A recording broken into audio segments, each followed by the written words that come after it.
Hello, today is November 22nd, 2016. I'm meeting today with Mr. Carlo Dicicco Chico. at his home in Loveland, Colorado. My name is Brad Hoops. I'm the interviewer for the Northern Colorado Veterans History Project. Welcome, Carlo, and thanks for sitting down today to tell your story. Glad to be here. Let's start out, if we could. Tell us a little bit about yourself, your date of birth, where you're born, a little bit about your family. I was born in 1923 in Brooklyn, New York. And in 27 moved to Jackson Heights, New York, which was an uppity neighborhood.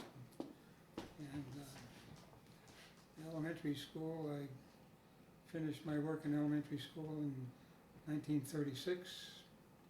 Graduated from high school technical curriculum in 1940. And had to go to work because we needed the money at home.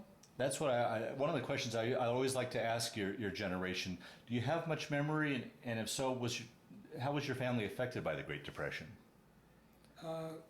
We were there. It depended. My dad was bipolar, and so he had his ups and downs. And but most of the time, he was able. My wife, my mother especially, was able to hold the family together and so on. How big of a family did you have? Oh, I just had two siblings and myself. Okay. And my sister is still alive. And my brother died, and my mother died just a few years ago. So my dad committed suicide because of his illness. Oh boy. Is my voice coming out okay? Uh-huh. That's good. And so I went into the workforce for two years. As soon as Pearl Harbor occurred, of course I wanted to enlist, and I was old enough, and I was out of high school at the time. I was working in several jobs, and so I had a good variety of stuff I was doing. And finally, I wanted to enlist right away. My mother said no way, because I wasn't 19. And finally, when 19 turned up, I enlisted. So she wasn't too happy, but she went along with it. And my dad was a Marine in World War I, so he was hoping that I would go in, I'm sure. Yeah, right, yeah. Now, do you remember where you were and what you were thinking when you heard about Pearl Harbor? Yeah, we were, my dad and great uncle and my brother were cleaning out my uncle's shop where he had antiques, and we had gone home. It was a Sunday, of course, and we'd gone home and we got the news from my mother. And I was a little concerned, but like anything like that, it's a blow. And, yeah. But it didn't make me sad or anything. I didn't get that kind of feeling. Yeah, yeah. But of course I had to go, then I finally I got some really good jobs, and when I say good jobs, not that they paid a lot of money at my age and at that time, the type of job, but I got into mechanical stuff, and so by the time I went in the Navy, I'd had a good deal of experience dealing with people and working and so on. So I was and I really was gung-ho Navy, so. Yeah, why the Navy out of the various branches? I had, when I was a Boy Scout, I was a Sea Scout also, and I had to be a little older to be a Sea Scout.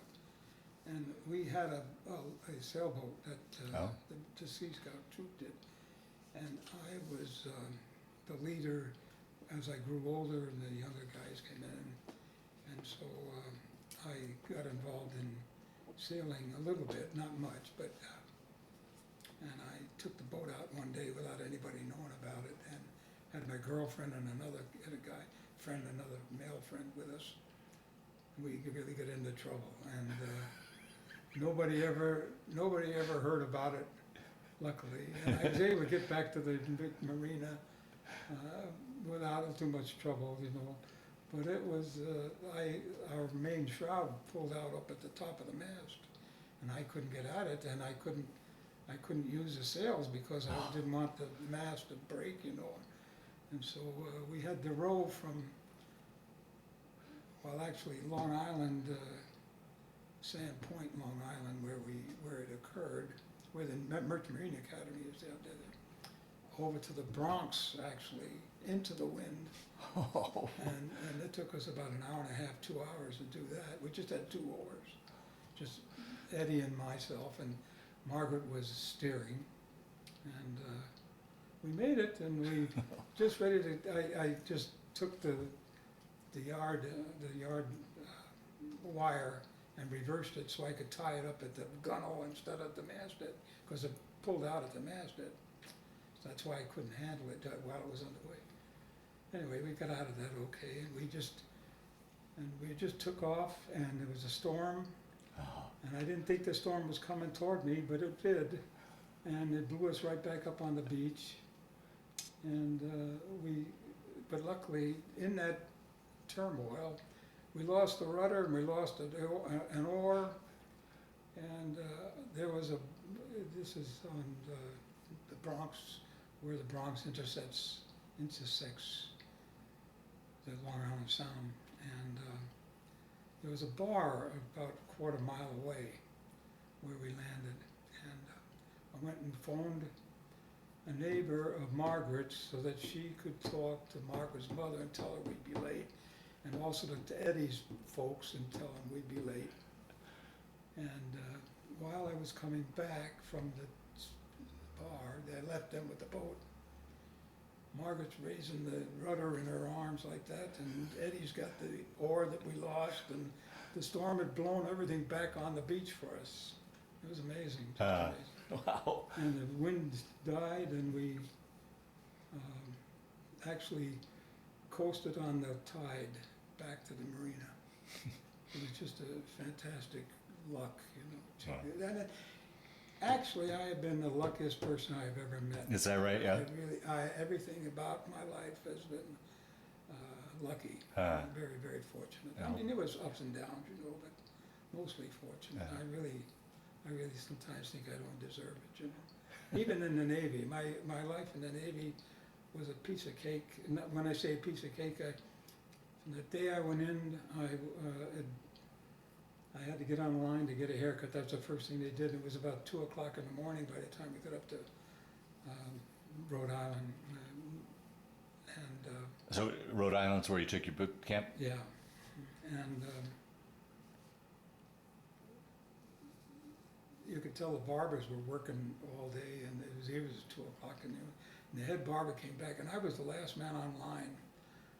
I'm not a pushy guy, you know, so I just say, hey, you get in front of me, you know, this kind of thing. And he came back to me and he said, you're the last man I'm going to cut hair on tonight. If anybody else shows up, don't you tell them to go home and come back. Well, where were they going to go? I think 3 guys showed up and I let them in front of me. Well, I got to him and he gave me the best butch I have ever had. It was just fantastic. And then we had to take a physical, and the physical ended up by speaking to a psychiatrist.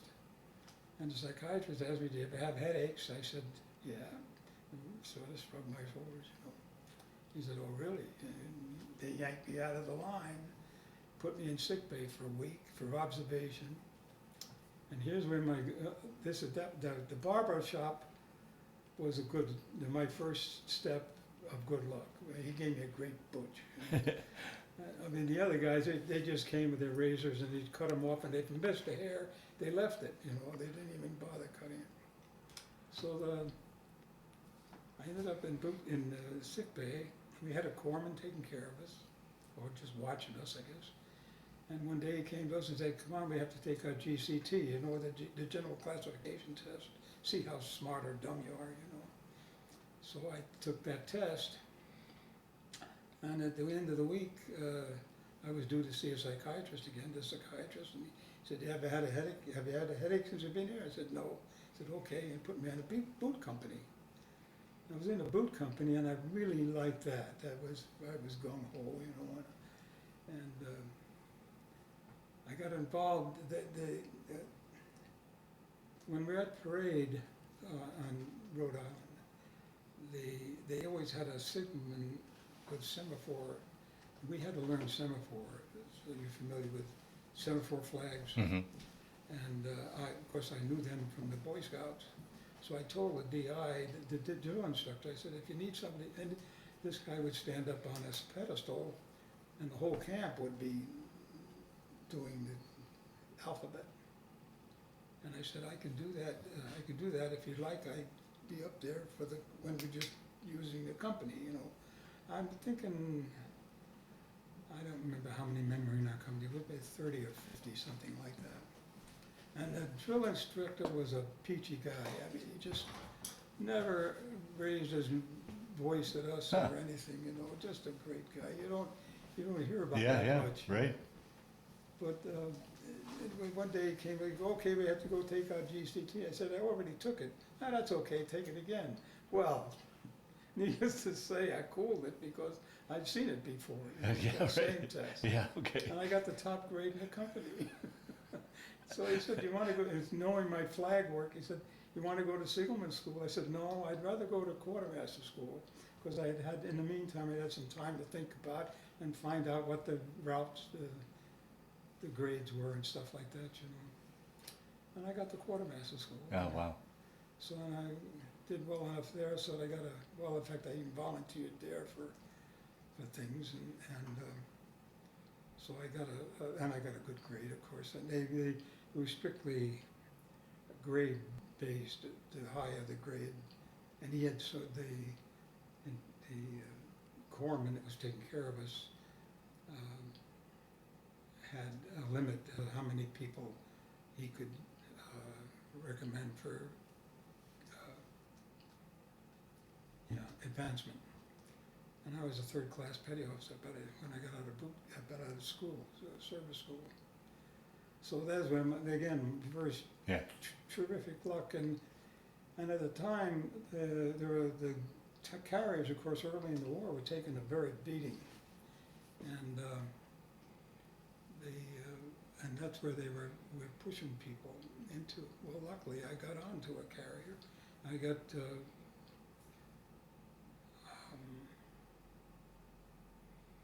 I'm getting ahead of myself. But service school was such that we were left a lot on our own, but we had certain things, because we went to classes and everything every day and that kind of thing. But the weekends were sort of free, and we'd go on Liberty and into Norfolk, not Newport, Newport? what was it? Newport? Newport, yeah, Newport, thank you. Yeah. And anyway, and I also got involved in doing laundry for guys. I charged them 50 cents to wash a jumper, you know, because it didn't, I couldn't stand it. We had white stripes on our jumpers, collars, and I couldn't stand to see those not white, you know. And so I offered this one buddy that I was chummy with, I said, let me wash your jumper for you, you know. And I'd take my toothbrush and wash his jumper, the whites on his jumper, you know. Well, I got in, and and when I got to camp, I was the first person to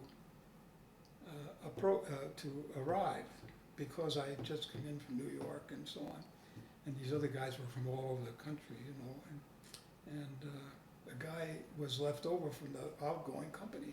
He was waiting for his orders or something, and he had an electric iron pressing iron. And he said, you want to buy this? He said, I've been using it. He said, well, sure, I got to give him $50 or something. So I was in the laundry business for 4 months. And so it was a good shot. So that was the transition from civilian life to military life wasn't too hard on you? No hardship whatsoever. Really? Okay. No hardship whatsoever. In fact, I had a cousin, Tony, young, same my age as I, and I'm in my boot camp. We're goofing off at night after work, and all of a sudden he walks into our barracks, and I could always hear him because he laughed as he approached me. He realized he found me, you know. And we got along. We had some good times when we were both going to. He was in gunnery school, and he went to boot camp, and then gunnery school right at the same camp where I was, and so we got involved with that, and we got involved at the end of year, that ended as 4 months, we were there 4 months, we had to clean our gear. We were sleeping on hammocks. And he and I got together, and their company, the companies were divided into 3 groups. And before we left, we were supposed to wash our hammocks. Well, hammocks were canvas, and you had to take all the lanyards off and wash them. And being the laundry man, you know, I said to Tony, we can charge them $1 a piece. And we did 30 hammocks on a Sunday when everybody was out at Liberty. We had a heat room that we could dry our laundry, and we just hung these hammocks up. Well, canvas, you know. Well, they didn't dry by the time the guys got home and needed them to go to work. So Tony took a lot of guff about that. But luckily he was in a different barracks, so I didn't have to worry about it. So that was a good deal. But then after that I got home. I went from Newport for Thanksgiving, or Christmas, I guess it was. Christmas. I had arranged to take a bus from Newport up to Rhode Island to catch a plane. And I got to DC-3 to LaGuardia Airport in Long Island. And I had a bus that I could take home easily. And I did that and still got back to my base at midnight. Really? Huh. And I had Christmas dinner in New York. Huh. It was, again, click, everything worked. Uh-huh. And there wasn't much flying going on. Of course, this in those days, you know, so a lot of people weren't flying. But it was really easy. And of course, I had taken a girl who was in our religious group at church, and her sister was 2 years younger than she was, at 3 years, something like that. And I met her somewhere. I can't remember why I met her, but of course I knew Jane, her sister, and she. Anyway, when I was home I was home around Thanksgiving during the Army-Navy football game, and we got tickets to go to the football game. So I got Nancy, that was my first wife, and she went to the football game with me, and it was the start of a great friendship, because all of the rest of the time I was in service school, I called her every Sunday morning, and that was an experience, you know. And her dad, and in those days you had to say, you want to call just to call, or call person to person, that kind of, I don't know if you remember that. Yeah. And she had a father who was a real bear cat. They didn't like me at all because I was a dago, you know. And Yeah. So, well, I shouldn't say they didn't like me, but I had a hell of a time with them. So, but we had good time just talking on the phone. And I didn't see Nancy again until, when I got out of service school, I didn't have any liberty at all. I just went from service school right down to the ship. Oh, really? Yeah, I didn't get leave. And so the next time I had leave was in the summer of '43, the spring of '43, when we were still in the States. And we'd gone on our shakedown cruise. Now, where did you meet your ship? Okay, the ship is being, it actually wasn't even finished when I got there, in Newport News, Virginia. The Newport News Shipbuilding and Dry Dock Company. And it was at the mill. It wasn't, the Navy hadn't received it yet. But the crews were working, and I got involved with the quartermasters, and of course I was assigned to the navigation division. And so that I met the chief and so on, and I met a few guys that became real good friends with later on. And we had barracks that didn't have, we could come and go whenever we felt like it, you know, that kind of thing. Sort of free. As a matter of fact, another good, the Navy measured my feet at 8.5, and I never wore 8.5 shoes even when I was a baby. And the guy who fitted me out, this was at 2 o'clock in the morning, getting my uniform, you know, and the guy who fitted me out, he says, that's all right, these are Navy shoes, they'll fit you, you know. Well, they didn't, and by the whole boot camp and service school I went through, my feet just were in agony all the time, you know, just pathetic. So when I was in Newport News, the base where we were, in the barracks, of course, you know, in the Navy, there's a guy called the Master at Arms, and he's in charge of the barracks. He could be, he's usually a rated guy, a bosun, usually a bosun's mate. And you have to keep your gear in your bag, and you don't leave anything around. Anything you leave around, he picks it up and puts it in what he calls a lucky bag. And then they auction off stuff at the times, you know. Because if guy lose stuff in the lucky bag, unless it's real valuable, he just. Well, I found a pair of shoes in the back, right below the bunk where I was staying. And this guy had left. He had been shipped out, and they were 10.5 D. And boy, I put those shoes on. I said, "Wow, this is what I've been missing," you know. So there was. Anyway, I really enjoyed it. I think we went into commission in March, and the captain, whose name was Clark, and his short name was Jocko. He's part Cherokee Indian. A hell of a guy, just a great guy. And a quartermaster. They say a quartermaster of the watch. There's a quartermaster on watch on the ship all the time. And he's an assistant to the officer of the deck who's in charge of the ship in lieu of the captain. The officer deck can be a lieutenant, junior or grade, or an ensign, or any officer kind. And the quartermaster of the watch is the assistant to the officer deck. He answers the phone, deals with mediocre stuff, you know, all that kind of thing. And so the officer of the deck, I know I was on the pilot house, on watching the pilot house, and in the pilot house we keep the ship's log. That's all we answer the phone and all sorts of stuff. We also are on the helm duty, so we steer the ship. And there's another unit called the engine order telegraph, where we have connection with the engine room.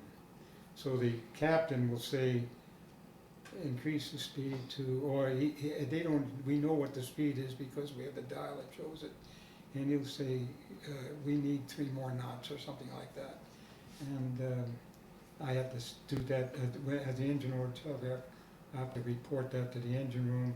And I'm talking to 4 guys down there. And they do what I tell them to do because it's coming from the bridge. Mm-hmm. Well, also, the captain, we were just right after commission, the captain said he had the ship on inspection. The personnel were on the flight deck, and I was on the bridge with the quartermaster, with the officer of the deck. And we were steaming very slow. We were in Chesapeake Bay, so it wasn't too far we could go. And the skipper, we were on the 5th deck, or let's see, there are 8 decks above the hangar deck. And the flight deck, we were 3 decks above the flight deck. Well, he had come up from the flight deck and walked up to the bridge, captain did. And as he comes into the pilot house, he says to the officer of the deck, he said, give the crew 10 minutes to change their uniforms, and we'll send the ship to general quarters. So Carlo, who's sharp as a tack, you know, he puts that in his brain and looks at the clock.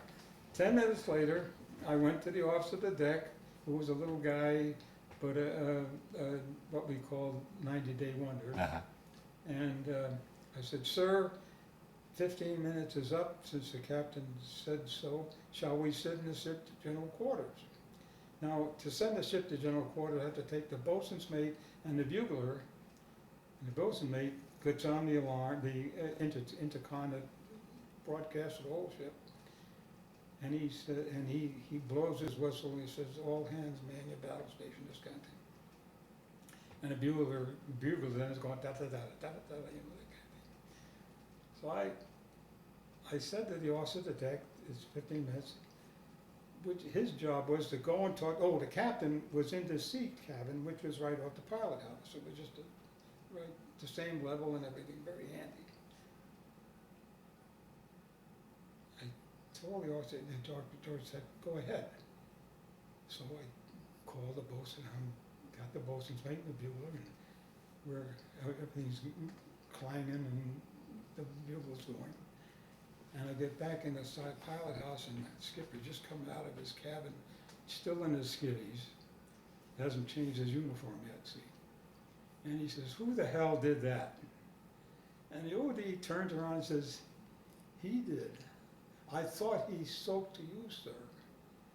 I don't speak to the captain, the captain speaks to me." You know, or he speaks to the OD, but the OD speaks to the captain. I never addressed the captain. No way do I ever do that.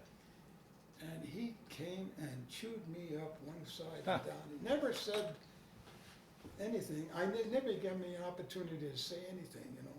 Backed me up against the radar console, which is a big steel cabinet about that height, you know. And he's right there in front of my face, just chewing me up one side and down the other. I said, "Oh boy, my ass is grass here." I could just tell. Well, it turned out, in all due modesty, I was the only quartermaster, and we had 3 quartermasters on watch on the bridge at all times when we were underway. Not seamen, quartermasters. Wow. They had to be quartermaster strikers or somebody in the Navy, because it takes a certain amount of knowledge and because you have to know what to do when you have to do it. You know? And steering the ship is not an easy. It is a good, rewarding thing when you can bring the ship around and hit the core, the heading that you've been specified to. You know, that kind of thing. So the Jocko, he was the captain name. Jocko was very strict with the guys on the wheel. And if a guy, and of course all these guys were new for the ship, even the chief quartermaster and the first class who was next in charge.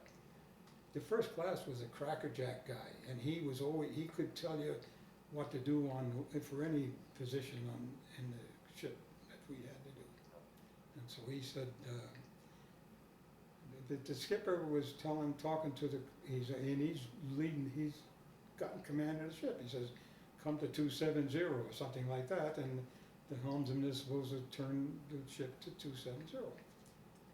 Well, if they go past 270, then he gets upset because you're supposed to bring the ship around. And of course, once you get the ship moving, it's moving, and you can not do anything, and it keeps on moving whether the wheel is where it's supposed to be or not.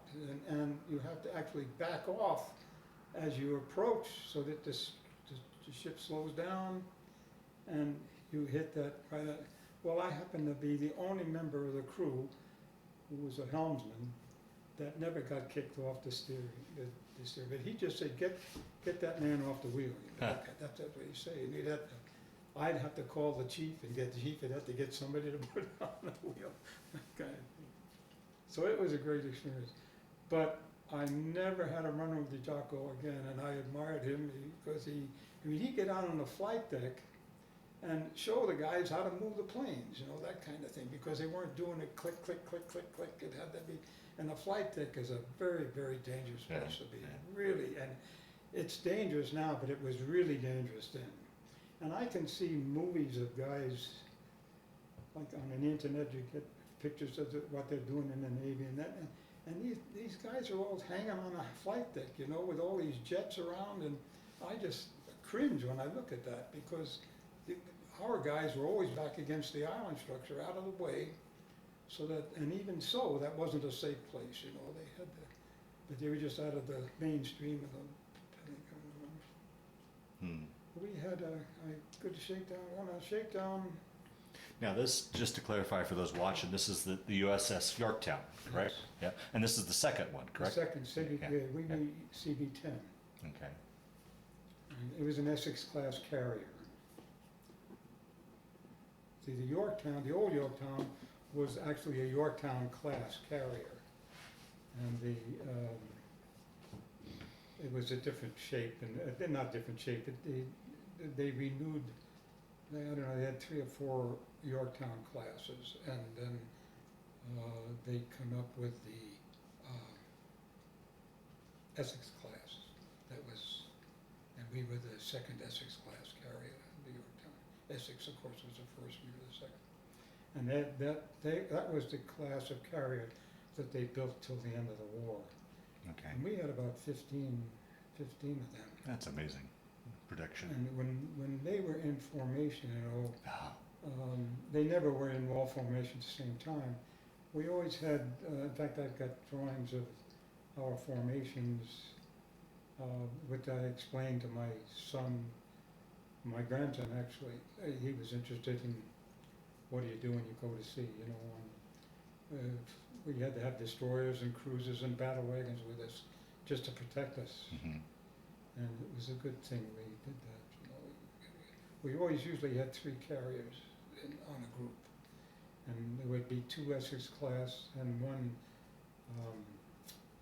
Independence class. The Independence class carriers were made on cruiser hulls. But just the ship itself was a cruiser appointment, but then it was made into an aircraft carrier. And they steamed with it. They had the speed.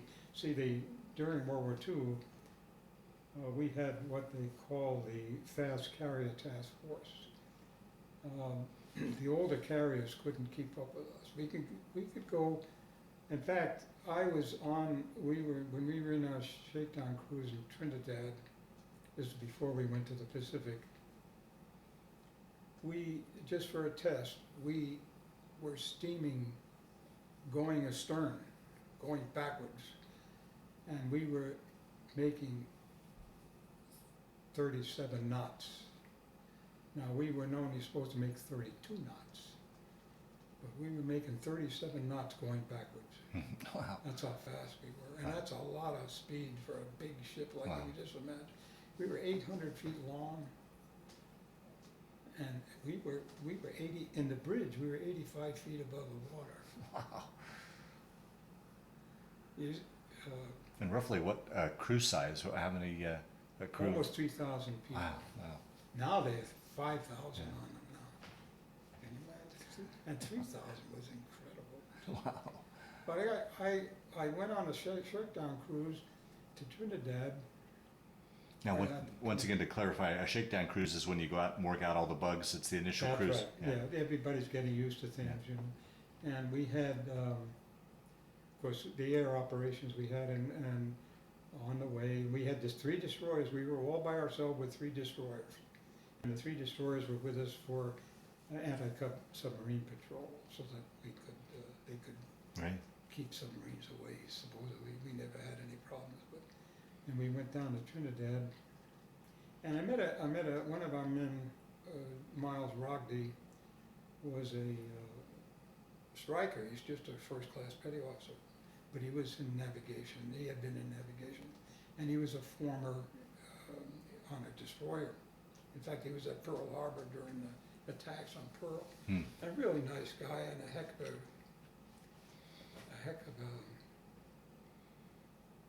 cut up, let's put it that way. So he was good. He was a lot of fun to be around. We got to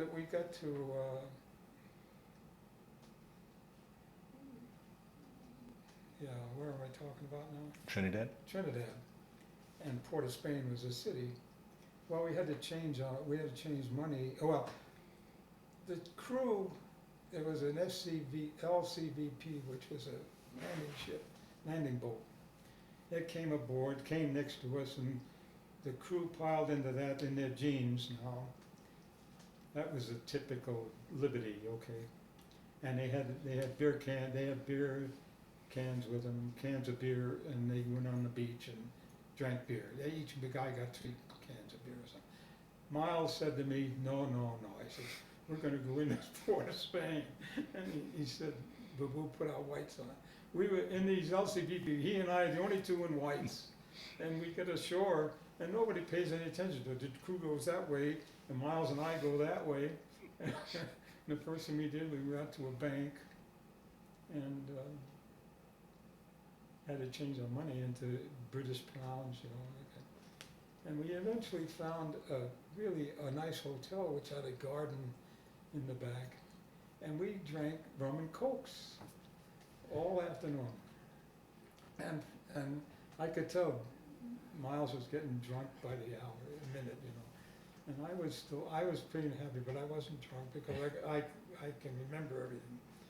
By the time we decided we better get back so that we can get back to the ship, he was really plastered. And I had to guide him to the bus and then take him down to the beach where we could, and this time we didn't have the launch. We had to get onto a pier which had a, I can't think of the name of it.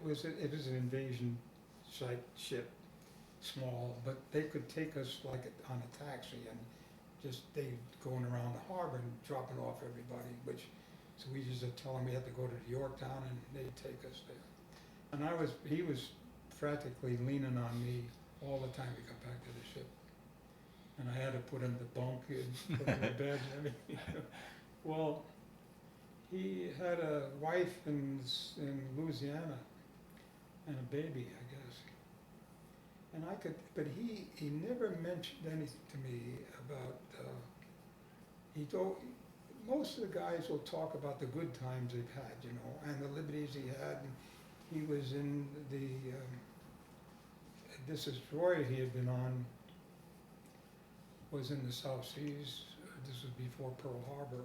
So he had several years in the Navy. I can't remember, maybe 3 years or something like that. Well, we took off. Well, anyway, on that trip, we got back to the ship okay. And we had a member of our crew. Well, he was a member of the flight deck crew, and they moved the aircraft back and forth, or manipulate them so they get everything in where it has to go. We didn't have when they were shakedown. We didn't have many tractors on board at all. In fact, I don't even think we had a tractor. Everything was manual. And the skipper insisted, he had that much power in the Navy. He said, I want tractors to move my aircraft. He said, it's stupid putting 20 men on an airplane to move it, you know, that kind of thing. Anyway, this one guy, down in the tropics, they slept on the flight deck all night. And this chap was sleeping. I can't offhand think his name, but a flare had dropped from one of the parked aircraft. This was late at night, overnight, and he awoke from the turmoil and ran to that flare and threw it overboard, which of course doused it right away. And of course, this was underway. We weren't in port when this happened. And so we would be susceptible to submarine attack, you know, if they saw the lights and that kind of stuff. Well, he was rated 3rd class petty officer when everything calmed down, which he had done something well, you know, I think. The next time I ran into him. I never met the kid, but I knew he was a nice guy. We had left Norfolk and we were on our way to Pearl Harbor. So we had to go through the Panama Canal. We moored at Colon in the canal zone for the night before we got to the canal itself. And I was a quartermaster watch, and there was an engineering officer that was the officer of the deck. And the crew was out on Liberty, and they had to be back at midnight. And they had already come back And the ship had quieted down. Of course, I think a third of the crew was on liberty, and everything had calmed down, and it was after midnight, and there were two men walking slowly to the quarterdeck on the hangar deck. That's where we were. And casually said to the officer at the deck, some guy just jumped off the ship on the fantail on the port side. And the officer's name was Danish, really a nice guy.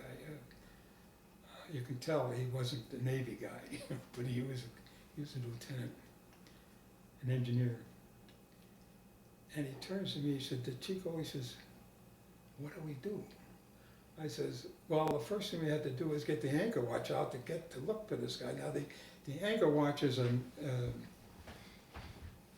old saying. Years and years ago, they actually had, when they were in port, they had to have people on watch to make sure another ship didn't come and steal their anchors. Okay, so we had this anchor watch. Well, our anchor watch was a motor whaleboat with a boatswain, coxswain, I should say, who was in charge, and he'd have a corpsman or two and some other people, 3 or 4 or 5 guys, and it was a motorized whaleboat. But they're sleeping someplace on the ship, and all I know is where the coxswain is sleeping. It's in my log, okay, because that's what they have to do. But that still meant that I would have to go and route him up. He'd have to go and route up all these other guys from around the ship. So I said to the OD, I said, you know, the fastest way to get this ship moving this way is to send him to general quarters. So I woke up the whole place. Oh, wow. And I had to go back to the after part of the hangar deck, which was half the length of the ship. I ran back there. That's where I had the intercom, okay, make the announcement. So I pull the bell that goes bong, bong, bong, bong. That's going on, and I'm hollering into the speaker to the Nike, man overboard, starboard side aft. Well, we were moored starboard side too, which of course was stupid. He didn't fall on that side; he fell on the port side. So I started running back to the quarterdeck, and I got halfway back. I said, port side aft. I go back and belayed that word, port side aft, port side aft. Well, the ship was, by the time I got back to the quarterdeck, there were searchlights looking out on the, just bang, bang, bang, bang, bang. People were doing things without being told, it's just great. And I'm getting to the quarterdeck, and here comes the captain and the navigator. The captain had his cabin below, quarters actually below the flight deck, okay? And the navigator's quarters were up there somewhere too, and the navigator was an SOB, he was my boss. Oh boy. And the two of them are coming down the ladder into the hangar deck, and they go to talk to Danish and say, what the hell's going on, this kind of thing. And we told them, and while they're talking, I didn't get in on the conversation at all. But while we're talking, a shore patrol jeep pulls up at the gangway, and they pull this guy out of the jeep, and he's got nothing on but his top jumper. He's naked from the waist down, and he's got tar, oil and crap all over him, just a mess. He's the guy who did it. And it's the guy who was awarded this third-class pay officer throwing this thing over the side. And the poor guy, and he was in bare feet and everything, you can imagine, just pathetic as heck. And he ended up in the brig, of course, because of the trouble. And we got to Pearl Harbor, and Lieutenant Danish is gone. They talked, I watched them, the navigator and the skipper, talking to Danish for a good half an hour. And what he did, we were supposed to talk to the captain, see. But I figured that's gonna take time to go, I had to go up to Yeah. his cabin, and he had a Marine orderly with him all the time, with a gun and everything. And I'd have to talk to the orderly, he'd say, we gotta wave the captain, blah, blah, blah. Here he took minutes and minutes and minutes, going on. So, I know Danish still felt that was the best thing we could do, and I to this day, I do. But it was against orders. Hmm. And luckily, I wasn't involved because Danish took the heat, which is really what it should have done. But I was the one who recommended it, you see, and so I've always felt a little guilty about that. Hmm. But it's one of those things. What was it like going through the canal? That must have been an experience. Yes. My special DC detail, whenever we're going in and out of port or something like going through the canal, we always have, as we're on the way, there's always a quartermaster in the steering engine room, which is the 5th deck below the main deck, way back in the bowels of the ship, back where the rudder is, okay? And it was a small compartment, not even as big as our kitchen there. Maybe about the size of the kitchen, okay? A door where the mirror is, where we could get out into the tiller room where the actual rudder mechanism was to remove the rudder of the ship. And this side of the wall, there are 2 electric generators with the power from which the one goes, one at a time. But the one's at standby. And an engineering man and an electrician. So 3 guys down there. And we're down there so that if the guy get word from so let's say that we run out of juice or something like that. Well, that's their responsibility to worry about, okay? But if they run out of, let's say they run out of steerage, which we did at one time, where the electrical motors conked out. See, like I say, one is always on standby, and it's on automatic switching, so that if one goes bad, automatically it switches over to the other one, and we still have power.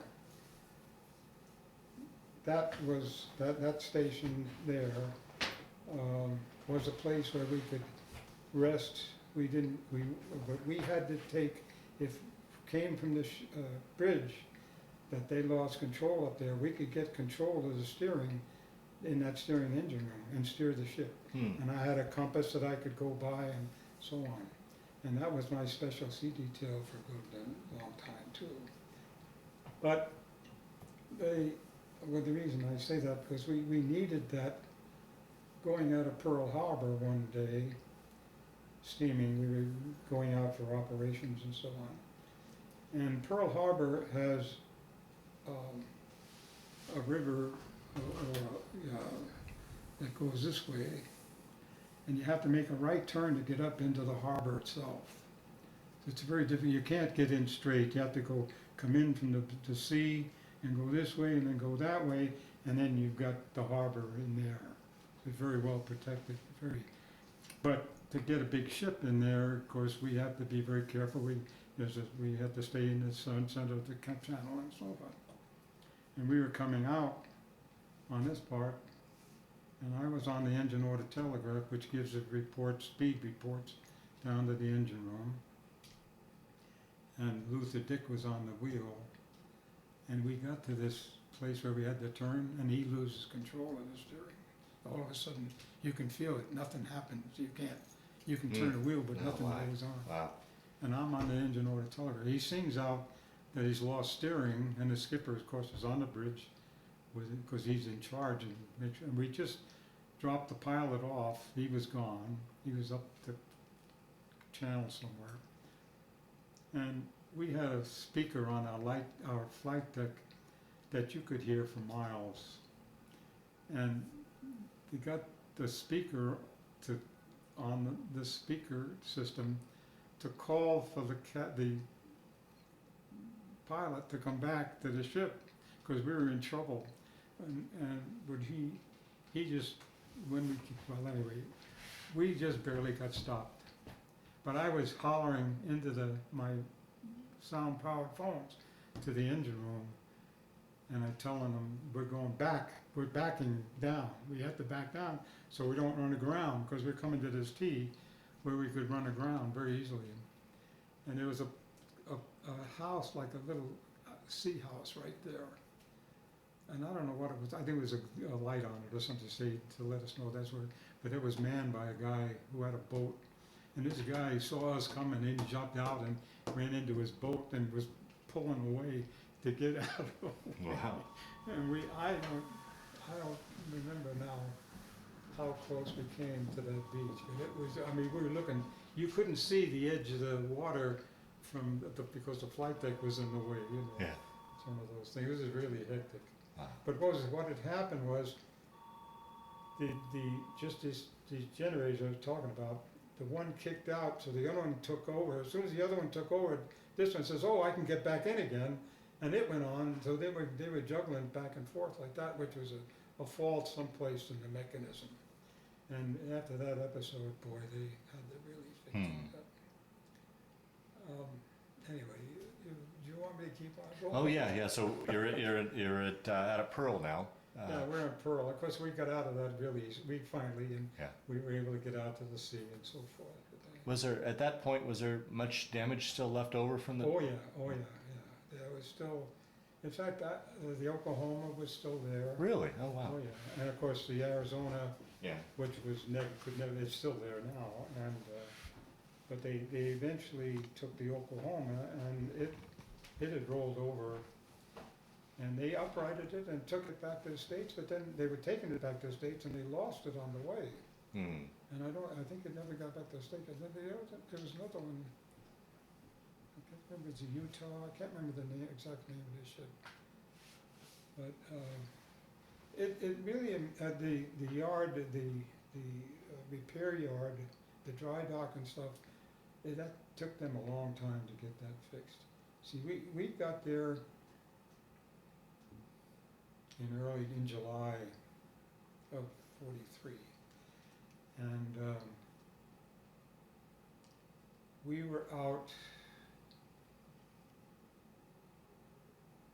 Our first strike was at Manus Island, which was the closest we could get to Japan.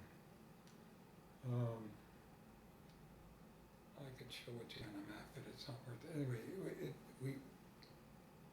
we weren't going to attack Japan. We were attacking the island. And we had another aircraft carrier with us. I can't remember which one it was. And that was our first operation. And then after that, things went click, click, click, click, click, all the way through the first of the year. And by '44, we were actually on the offensive, believe it or not.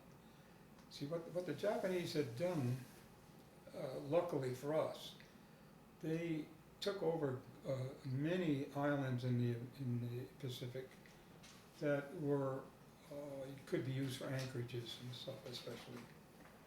And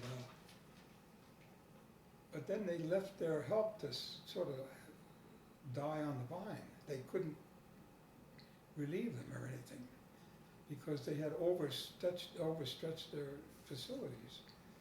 And so, and we were, when I think about it and look back at it, we were aggressively going and becoming the aggressor instead of the other.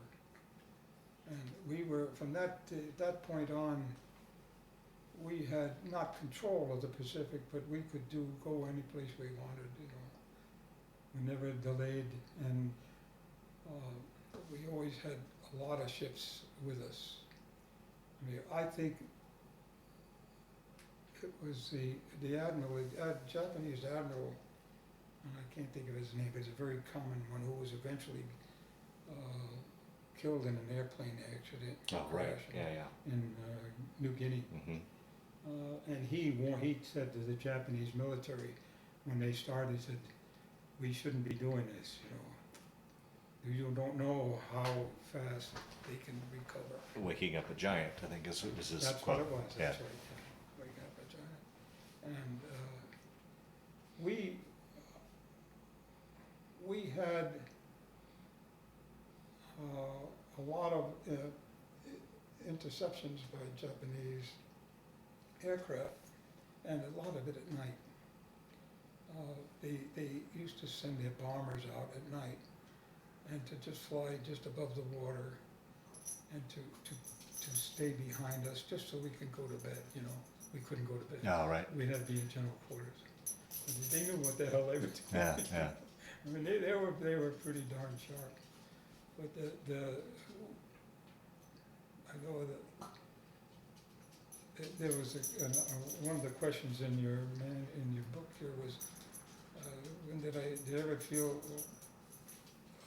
upset or anything? And actually, the closest I came to was when we were bombed, and we finally got hit by a bomb. Mm-hmm.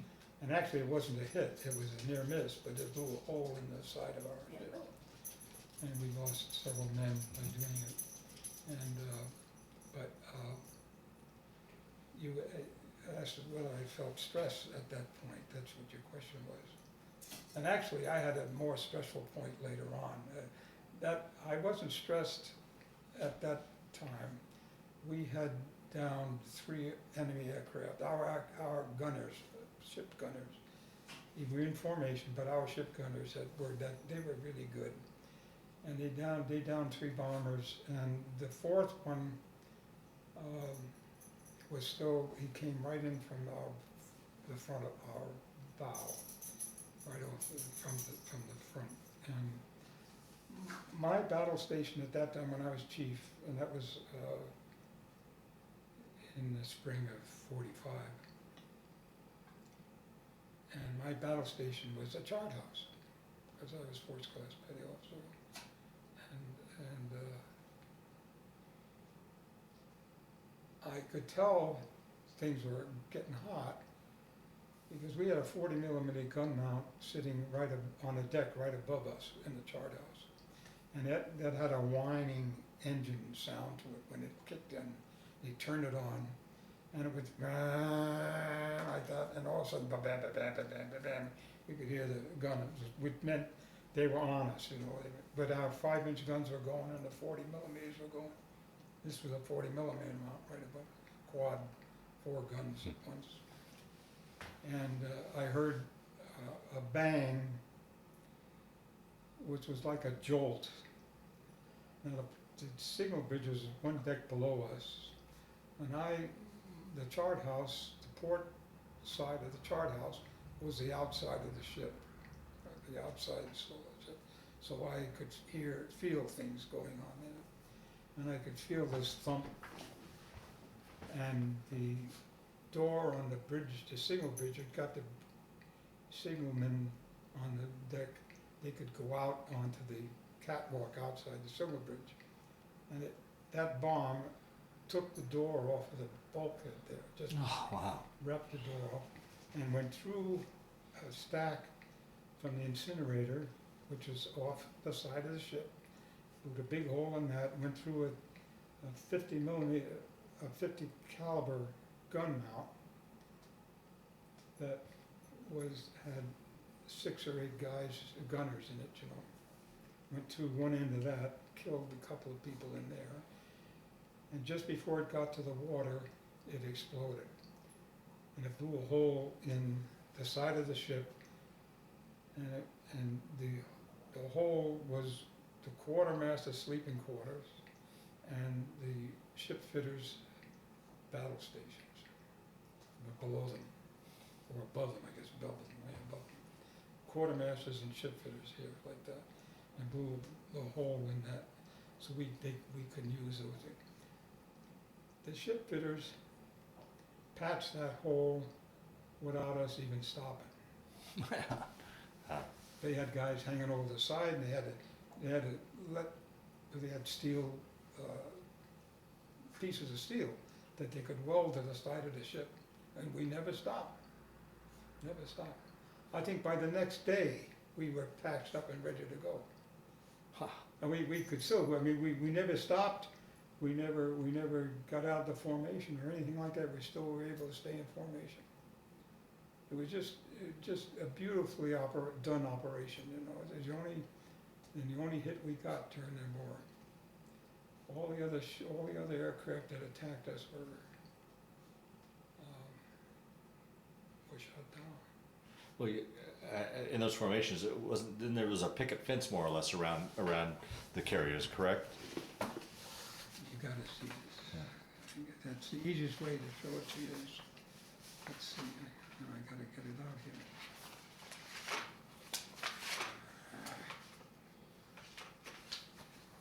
I have a drawing of it. What do I do with it?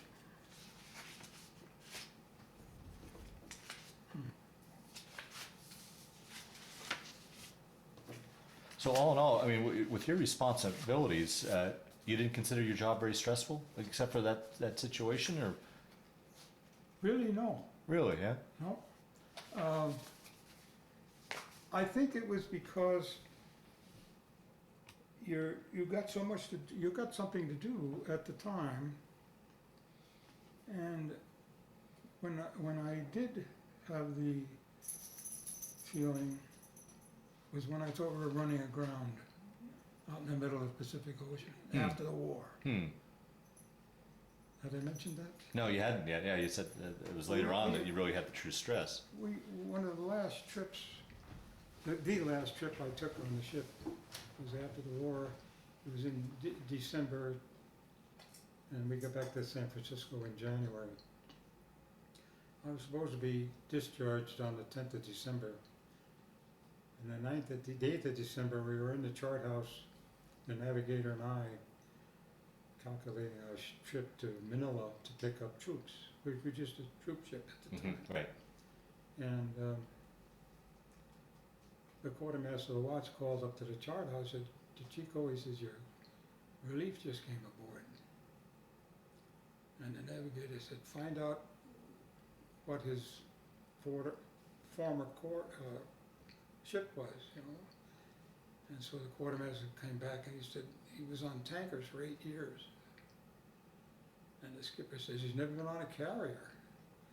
You gotta go we can't go along. We had no aircraft on board. We had 4,000 bunks welded to our hangar deck. We were a troop ship. Right. Magic carpet. Yeah, that's right. Yeah. And so I had to go all the way to Manila, Oh, jeez. and it took over a month. Oh, yeah.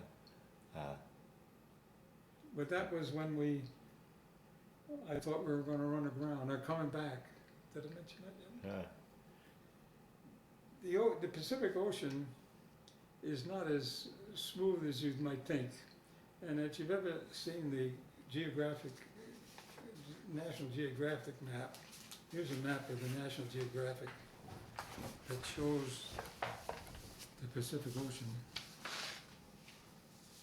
Here's the Pacific Ocean. Mm-hmm. Now, these are mountain ranges in here. And here's Midway right over here where I got this mark. In fact, Mm-hmm. Yeah. Midway, I gotta show it to you this way. I had it the right way, sorry. Well, just so you can see it properly. Yeah, and we were just northwest of Midway, which is Midway over here. Mm-hmm. And this seamount, where I have that circle, showed that the water depth was about 60 feet. Well, the chart that I had looked at, we knew we were in that area. And so I was in the chart house, and we were just steaming home, you know, and it was, I don't know, 10, 12, 11 o'clock in the morning, something like that. And I was in the chart house, and I knew this mountain was there, and I knew we would be near it, because that's where I laid out the ship's course, you know, and that. And we approached it, and I figured I'm gonna turn on that fathometer and see how deep the water is. And the water was about, I don't know, 2,000 fathoms, something like that, when I turned it on. But pretty quickly, it started going down, lower and lower, smaller and smaller. And it got to where I was reading 60 feet. And our bottom of our ship is 30 feet below the flight deck, you know, that kind of, or the main deck, I should say. So, well, the water line, let's put it that way, 30 feet below the water line. I said, and I really got scared, boy. And I'm in the chart house all alone. The navigator's down there shaving or someplace. He's out of, but the skipper was on the bridge, and we were right behind the bridge, the pilot house where we were. So I didn't have to go down anything. I just could walk out on the catwalk and hollered to the skipper. And I said, the sea, we're coming over this seamount, and the reading is such and such. He turns around, this is a different skipper now. We had 5 different skippers, but this guy was the last one. And he says, I'll look for the breakers on the beach. And I almost laughed, you know, I still was scared to death. My knees were clapping, I'll tell you. I had never been so frightened in my life. Really? Wow. Because all I saw was this gauge going up and up and up and up. Here it was making a chart, a map in the charts, a mark in the chart, going up like that, like that, like that. And the actual depth of the sea outside of this mountain, wherever this mountain was, it was like 50,000 fathoms or some darn thing. It was way down there. You know? But this mountain was just up there in the middle of nowhere. And it finally we went over. We were right over it because the depth went down, you know, where it should have been. But my knees were shaking, and when the navigator, he says, well, anything going on? You know, he didn't even know what hit us. You know? And of course, I never got a chance to talk to the captain about it either. But why he said what he said, you know. A guy who wasn't that a good terms with him. He was a new skipper. We just picked him up in Manila for one thing. So he was brand new to the ship. He was a nice guy, but. Well, as you, kind of along those lines, talking about the stress and the responsibilities and such, I mean, as you look back on it now, 70 years later, I mean, you had quite a bit of responsibility for a 20-some-odd-year-old, Yes, you know? I did. Yes, You know, I did. if you look at it, I mean, this big old massive ship, Yeah. and the crew, you're more or less responsible for. Yeah. I did. But like I say, it never bothered me, you know. It never bothered me. And I think it was a lot to do with the training I got, the attitude that I developed immediately upon entering the service, that I was going to make the most of it. My experience as a chief was a holiday. It was like, I consider it laughable, as ignorant as I was, because see, we lost a lot of chiefs as soon as the war was over, because the air group had their own personnel, and as soon as the war was over, they were gone. And in fact, they didn't even come back to the States with us. They got off the ship, and we didn't even have aircraft. Oh yes, we did. We had aircraft, I guess we did. But they took the aircraft off when we got back to San Francisco. But and of course, it was several months before we got back to the States permanently. The ship, I think,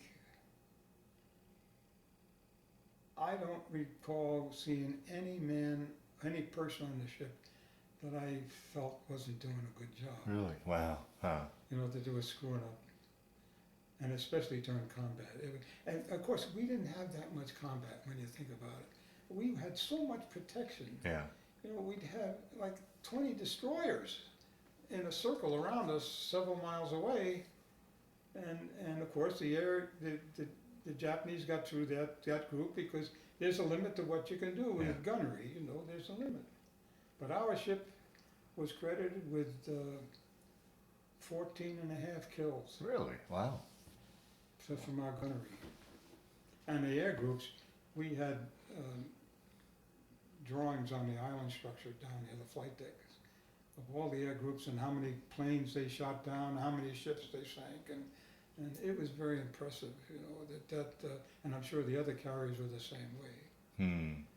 And one of the things that bothered me was when the carrier Franklin got a bomb hit. You're probably familiar Mhm. with that, and they were just completely devastated. And they went by us, and their flight deck looked like it was crinkled up, which it was actually, and they took that ship all the way back to the Brooklyn Navy Yard. And they finally scuttled it, of course, because they didn't need it anymore. But what a fantastic voyage that must have been. Oh man. Huh. Hmm. One thing I've always been interested in, you know, you see the old newsreels when you've got Japanese kamikazes and what have you coming through. Now, it seems like there's all this lead going up, and it's like, where does it? It's got to come down somewhere. I can't imagine being in the thick of that, and Sure. probably some friendly fire involved. And Well, and of course our guns were set and had limits on them so that when they swung too far, they wouldn't go, you Mhm. know, or especially the 40 millimeter quads. But we had, what was it, 27 40 millimeter quad mounts on the ship. Huh. 12 5-inch 38, 2, 4, 6, 8, and 4, 12, yeah, 12 5-inch 38 caliber guns that had, you familiar with,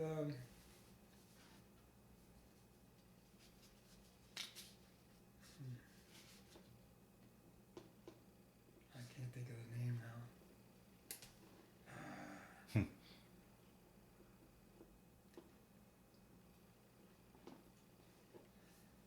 If the shell got certain distance from a plane, it'd go off. It didn't have to hit the plane. There's a term for that. I can't, it's all on the tip of my tongue. Yeah, I yeah. can't think of it. My doctor has given me smiling pills, not smiley pills. Smart pills. Ah. Really, they're called PSs. And a year ago, he said, "Why aren't you taking these?" I said, "I don't know. You have experience." And I'm taking these 3 pills a day that's supposed to help my memory, and it does. It does, and it's working. As you can tell, I remember stuff. Yeah, I mean, we're Like, talking there are 70 things that plus I years can't- ago. There are things that I can't remember, Yeah. just like this. Yeah, fair enough. And it's got something to do with closeness, and I can't think of the term, but it's Uh-huh. a cute term.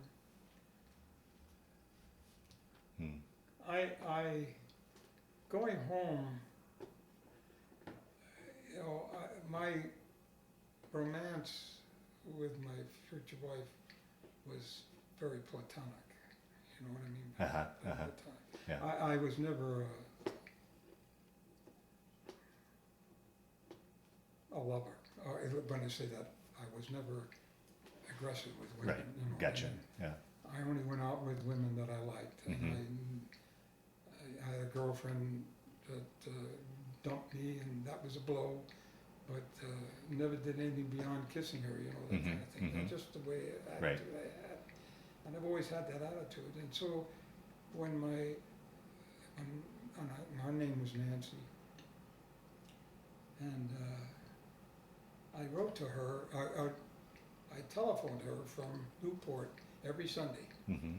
It was a very nice discussion we had.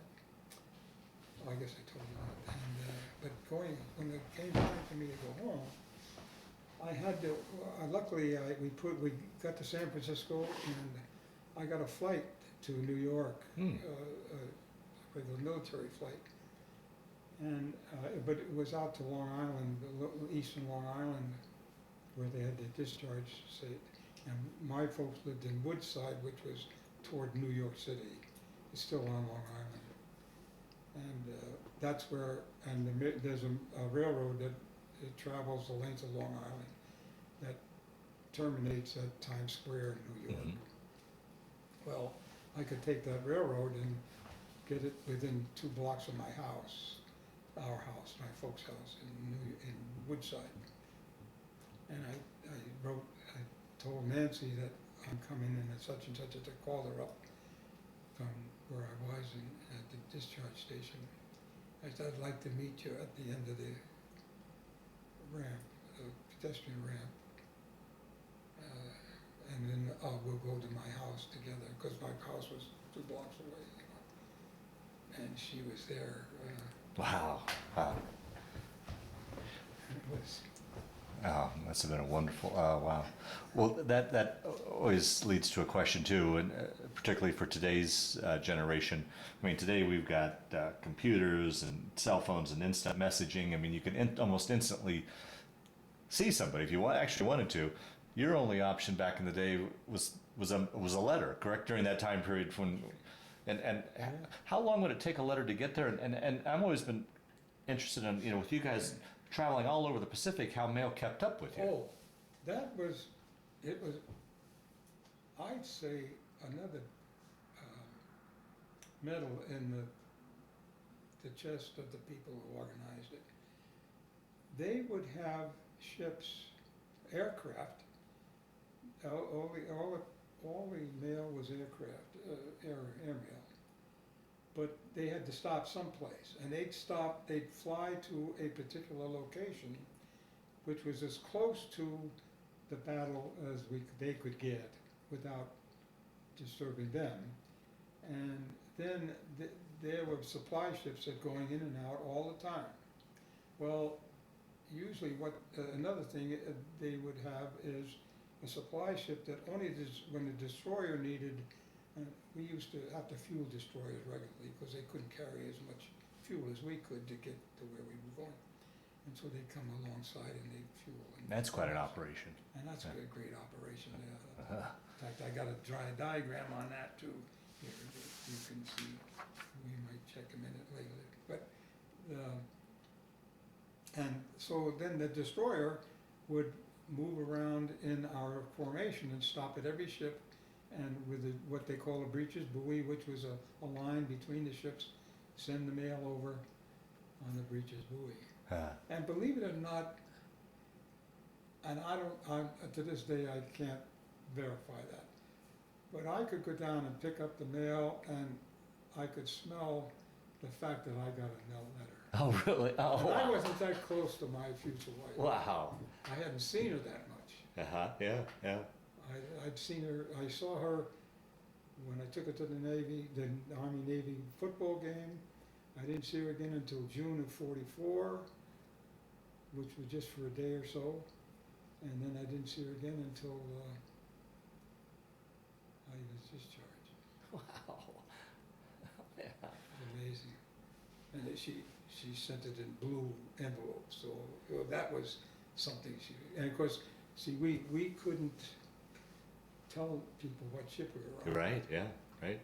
So, and I was sketching signal flags at the time. I was as a quartermaster, we had to know the signals of what they did. And one of the things that, speaking of signalmen, it comes time for a celebration of Navy Day. Navy Day was the 27th of October. We happened to be in Alameda Naval Air Station in 1925 during Navy Day. Well, at Navy Day, all the ships must display flags that are strictly decoration. Okay. Now these are all regular working alphabet flags and numerical flags, that are in a certain order because of the color of the flag, so that they sort of go together, okay? You can't read, the flag doesn't say anything, but it has to be going from the bow to the masthead and to the stern in one complete strip. Hmm. And that was my responsibility as the chief quartermaster. And I didn't sew, but I worked, and we had a chief bosun who was not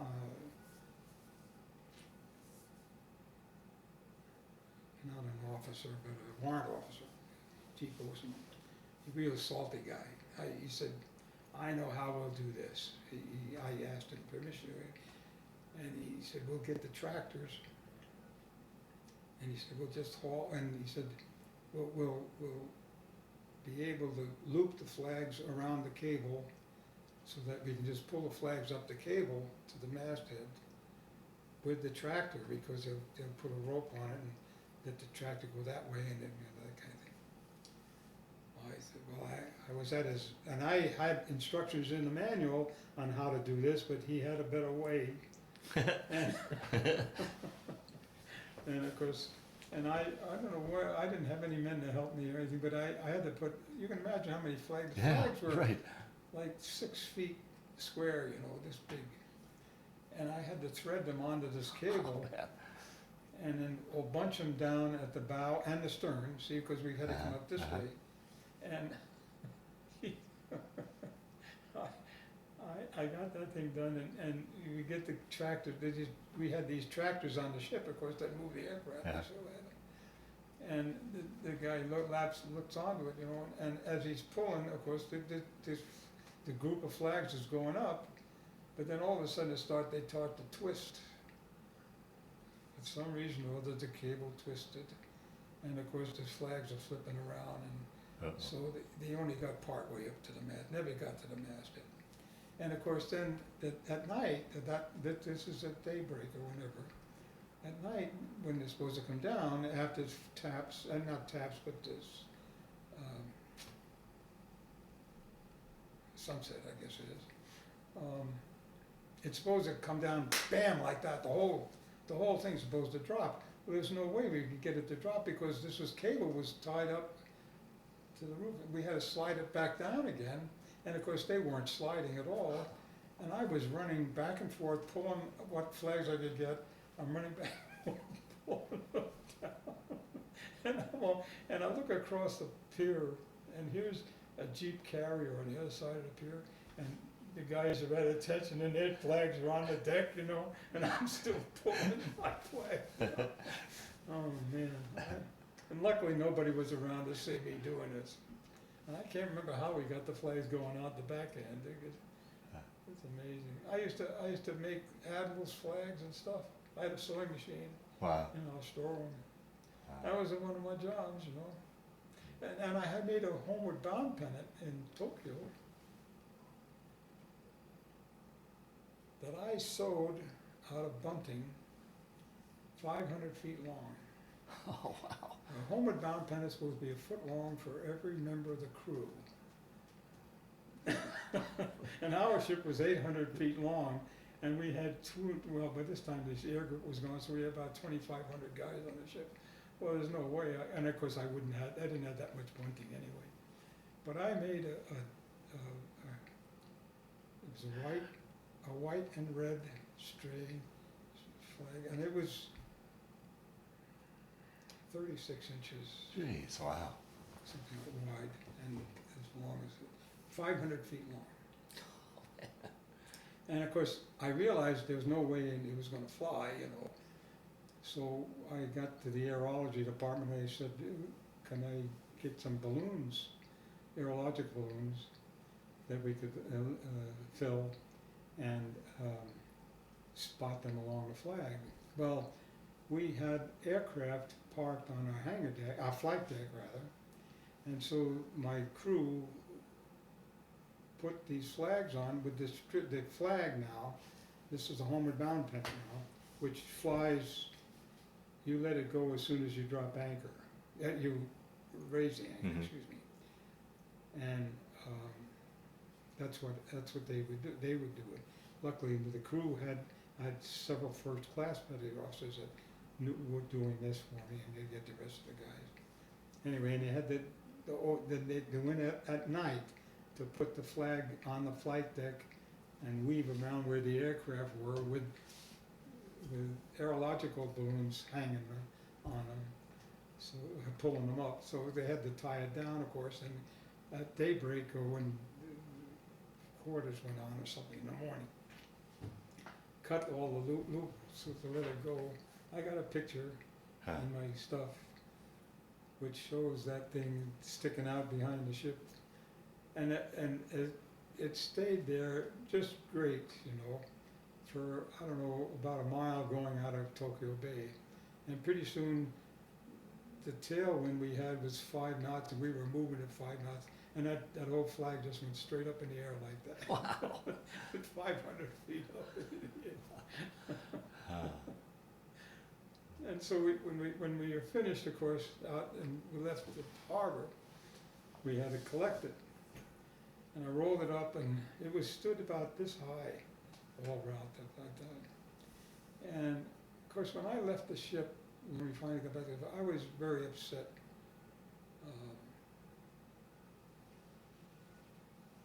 Because I was late, you know, I should have been Right, yeah, right, a yeah. month ago. Right. And so, as soon as we dropped the anchor, we moored at San Francisco and tied up, and we were able to get off. I just got off. I just left. I knew I had to go to Treasure Island to wait around for a flight, but I never said goodbye to anything. And that one of my division officers, who I was very friendly with, came running down the gangway to whisper me. He says, "Why are you leaving now for?" I said, there's no way I could say goodbye, you know. Yeah. I had a great, you know, the quartermasters weren't stupid. Yeah. They couldn't be. Yeah, for all the responsibility and I mean, just a wide assortment of jobs. I never had a problem with any of the men. Never. I mean, there was one guy in our crew who went to school, service school with me. And he was jealous because when he graduated from service school, he wasn't rated a third-class petty officer. So I know there was a little jealousy there. And I had a lot of trouble with him. Not a lot, but it wasn't a very good relationship. It was too bad because he was a good man. And he finally transferred. See, we periodically got calls from NAV, the Navy, that we had to let somebody go, and they had to be rated or something like that. They sent them out to some other station, and he elected to go. And I did see him later on one of the other carriers that I visited. And that guy that I went on liberty with in Trinidad, Miles, he jumped ship. Really? Got back to the States before we left. Really? We got back to the States, and the day we left Virginia, Newport News, and to go to Panama, the chief came and talked to me, and he said, "Where's Rugby?" I said, "I have no idea. He never said boo to me." And he had jumped ship. Oh, And he had jumped that before. In fact, he had jumped ship before he came to us. And they just put the guy in brig, and he served so much time, and they sent him out to another ship. He was a real nice guy, but I knew he had it, and he wasn't about to go again. Yeah, right, sure. Well, along those lines, usually it's a question I ask later on, but I'll ask now. Did you keep in touch with any of the guys you served over the years, or was there any sort of ship reunions, anything like that you got? No? No, I shouldn't say there wasn't a ship reunion. There might have been. In fact, the ship now is at Patriots Point in South Carolina, and it's, of course, it's in a new. It's not the original Yorktown. It's been modified. It's got an angled deck and all that, but it's a museum. And I went to see it with my first wife, when it had just been put there, so it was still itself, what it was before. I shouldn't say it's still, I shouldn't put it that way. Right. But they hadn't fixed it up or anything. And so I was able, and Nancy had trouble, physical problems, and so she had trouble climbing around on the ship and stuff, which was okay. But then when I moved to Fargo, Loveland, excuse me. Loveland, yeah. One of my grandsons who lives in New Mexico asked me. He said something about he'd sure like to see the ship sometime or something like that. And I thought, yeah, why not? You know. So my other grandson, my son Dan, he's the one that's still alive. He's in Los Angeles, California, excuse me. And so I said to them, okay. I said, Dan, you and Chris, his son, fly to Denver, and I'll pick you up. And no, you fly to Charleston. That's where I told him. You fly to Charleston, and I'll meet you there. And Zach, my other grandson, who lives in Mexico. New Mexico, I'd meet him on the train. In fact, he wasn't living in New Mexico at the time. He was living in Philadelphia, that's right. I said, you just take the train from Philadelphia and we'll meet you at Charleston. So that worked out well. Well, Martha's daughter, Chris, younger daughter, she wanted to go, so I said, okay, you get in there. So there was my son Dan, his son Christopher, my grandson Zach, my stepdaughter Kristen, and our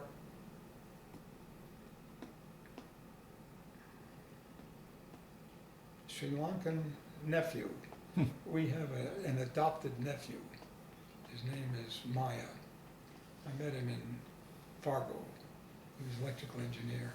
He works for Caterpillar right now. And he had his wife with him. He married some girl, another Sri Lankan girl, and she works for a company too.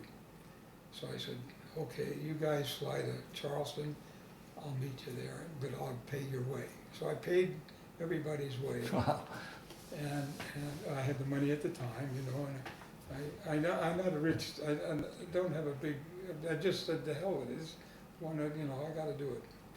And we had a great, and we were just there one day. Wow. Oh, 2 nights, I guess it was, 2 nights. So it was a good time. Oh, wow. Martha had already seen it because we had gone to Washington on a trip, one of our summer trips, and we went down to Charleston to see the ship. Martha wanted to do that, so we went down there. So she had been there. And of course, it's now very well organized, and it's Well, let's take your story now. So you get back to New York and out of the service. Take your story post-military now, after you got discharged. well, the first thing I had to do was go to work. And I went to one of the companies I was working for, the last one I worked for, which was a turret lathe operator. A turret lathe, you know what an engine lathe is, or where they make circular stuff. Well, a turret lathe is a lathe that has facilities on it so that you can do several operations on the same thing, on the same piece of wood. Mm-hmm. And I really enjoyed that. And I figured, well, I'll go back until, of course, they had no, because they were making the gyro compasses that I was looking at on my ship, yeah. if you can imagine. So that was a nice switch, you know, and Yeah. I had a really good job with them. It was a good nighttime shift, but it was a good, I enjoyed that. So, but no, so I went to work for my dad in the construction yard, in New York, in Long Island City. And they were working on the architects for an Alcoa building in Pittsburgh, Pennsylvania. And this was in New York on Long Island. Uh-huh. Okay. Their company, this construction company, was on Long Island. They were building this building, office building in, did I say Pittsburgh? Uh-huh. Yeah. And so I got to do carpentry work for that, making forms because they were working on precast panels to go on that building. But I lost that job too, because they ran out of work. And I worked for my dad for a while. I worked for an architect, as a matter of fact. First, I'd never been, I did architecture when I was in high school, but that was it. And I wanted to be an architect. And I got to work in this one place. And he paid me, this is after I got out, paid me $20 a week for 40 hours. He says, I'll pay your insurance, was it $2 something like that. But it was a good job, but the trouble was, it worked out that my short experience with him did me well when I got into practice myself.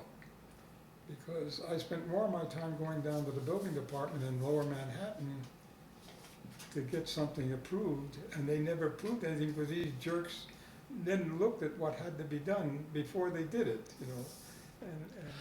Carlo, where we left off, you're back in New York, and you're working for that construction firm, and take your story from there then.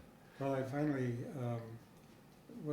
found out that there was a new university college opening up in Idaho at a naval training station up there at Farragut. Mm-hmm. And the Navy had, of course, sold it off, and they were demolishing the station. But there was a hospital there during the war, and it was a school for different rates and that kind of thing. So they had the buildings and so on, and so business people from Spokane and Coeur d'Alene, Spokane, Washington, Coeur d'Alene, Idaho, got together and decided to open a college there. And it was very well done. And it was a four-quarter year, and they had housing because it was a naval base. And we stayed in a fourplex unit on the second floor. Now, you say we, I assume you and My Nancy? wife, I was Nancy, but yeah, we were married by that time. Okay. And we had taken the train from New York to Athol, Idaho, A-T-H-A-L, A-T-H-O-L. Left out in the middle of the night on this empty railroad track. And they put us in a temporary sleeping arrangement until we could get into our own apartment. And poor Nancy was so upset, she didn't know what happened, you know, and because this was the first time she was away from home. Yeah, right, yeah. And so it was tough. She was a great gal, though. So, but we had to walk down. They had a Pullman, so we dropped off where the Pullman left us. But there was no walkway or anything. We walked down the track to the shack to tell the guy we were there.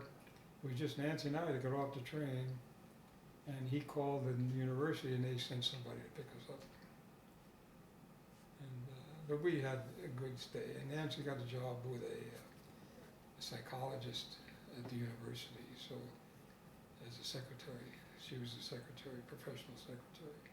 And you're able to take advantage of the GI Bill for that? Oh, absolutely, yeah. Yeah. And in fact, I came away with, I think 75 credits. I was there 4 quarters. And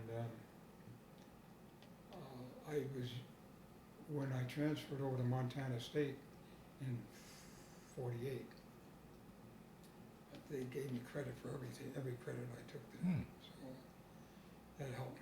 but I took my time going to school, college, after, when I got to Bozeman, Montana, which is where I went to Montana State.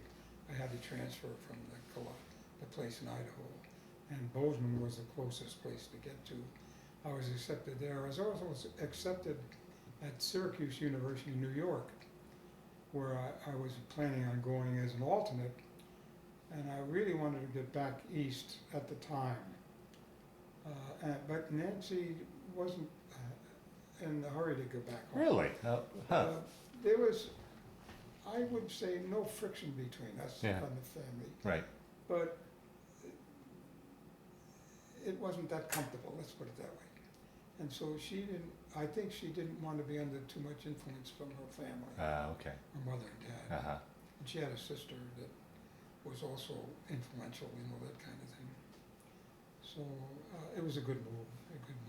Oh, And good. we did very well in Bozeman, and we had our first son born in 48. And we had a second son in 1950. And I luckily got to, while I was teaching, I was also working as a carpenter during the summer. I wasn't teaching, I was going to school, still going to school, and working as a carpenter during the summer. And I was working at this one house, which the owner, we were putting a shade over one of his windows or something like that, and the owner came home one day and we got to talking about it. He asked my opinion of what we were doing, or what I thought about it, because I didn't design it, I just was putting it. And I said, I think it's going to be all right. It'll shade the south side of your house, which is what he wanted. I said, well, he said, that's what the guy down in the basement said. There was a young guy living in the basement who had a baby and he's married. I said, oh, who's the guy in the basement? He said, oh, he's an architect who just moved into town. Well, he came home for lunch and I hit him up for a job, right? And I worked for an architect for a couple months in New York, but he was a young guy. He was almost my age. He was a little older than I. He'd been working for the Navy in Washington, D.C., but he was a Montana guy. His family was sheep herders. And just a peachy guy, And I said, I'm interested in working for you. He said, I'll work for nothing, just to get the experience. Well, he didn't like that, but he said, no, let me think about it. Well, next day he says, when can you start? And I worked for him all the time I was going to college. And I averaged 30 hours a week working for him. That meant Saturdays, Sundays, and time off when I had openings in the school. Coupled with going to school, coupled with being a father. And I was eventually, by 1954, 55, I was running his office. Really? Yeah. He didn't have a bookkeeper, secretary, or anybody, and we had 3 or 4 young guys working with us, and I finally got my registration. I had to take an exam for registration, and in the spring of '55, I received my registration, and an Ozzy, his name was Ozzy, and he had a son. His kid was a son, and he was 4 or 5 years old at the time. But Ozzy never asked if I would be interested in going into business with him. Really? Huh? But I was running his office really, and one of the last things I did for him before I left, I sold a job at a school, a good school job in central Montana that we received because he couldn't go to make our presentation. I went and made the presentation, and I was able to get the job making the presentation. And I was also working on a church in Glendive, Montana, which is on the eastern end of Montana. And being licensed, I figured I might as well go into business with myself, and I tried it. And so I moved to Glendive, and I had a really hectic practice. Just, it wasn't a day I should have had something done 2 weeks ago, that kind of thing. And I could see it affecting me mentally and physically, you know. And so and my dad he was still working in New York, and, but he was out of work momentarily. I can't remember exactly why. I said, would you like to come work for me? Because I had 3 or 4 high school kids working for me, and a secretary, and I still couldn't keep up with it, you know. So I taught, my dad willingly came out with my mother, and they furnished a lock, stock, and barrel, and they moved out to Montana, Glendive, Montana. And suddenly, he was there, they were there for 3 months, to the summer of 57, 56, 57 it was. Well, in the meantime, I was just busy as a one-arm, I really was busy as a one-arm paper hanger, it was just incredible. But nothing big, but enough to keep me going, and I could pay the people and that kind of thing. And finally,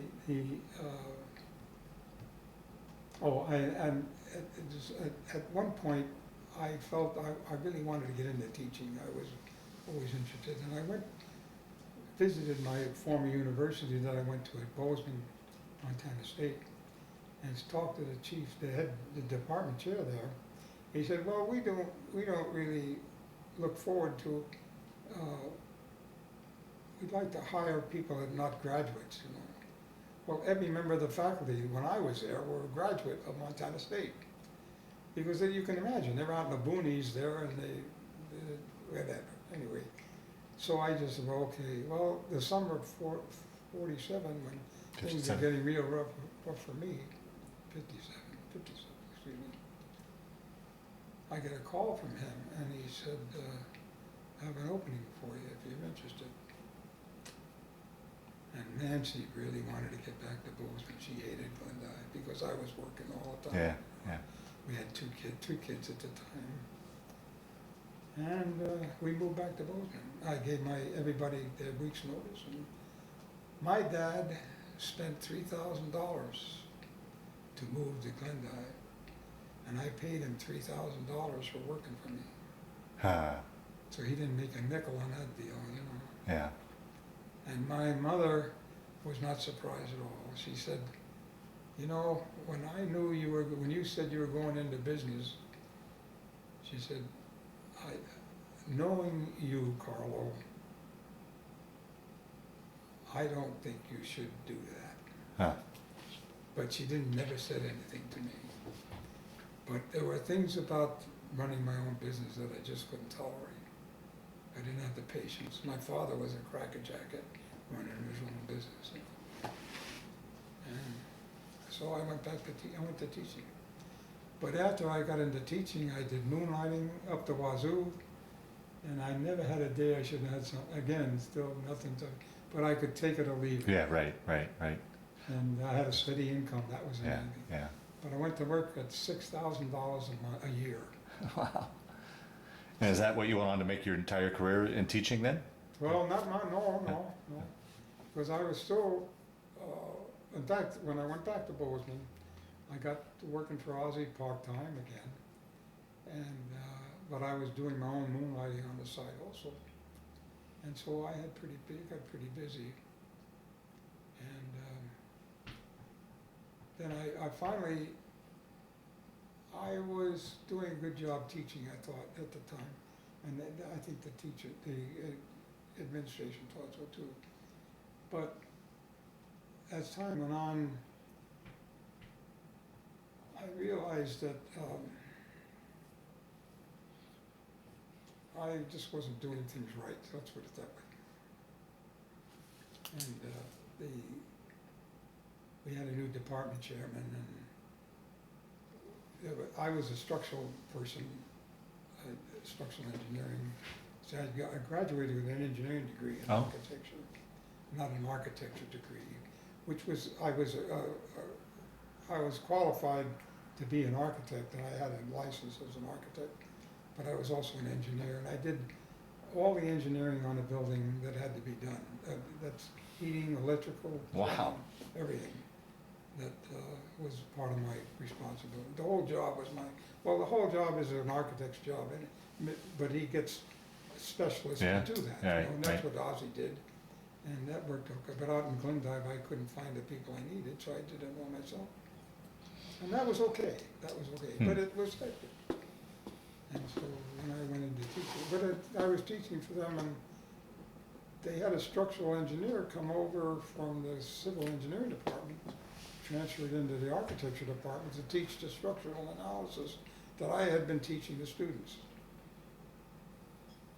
And he went away, he worked for a year or so there at Montana State with me, doing his structural work, and I was doing other things.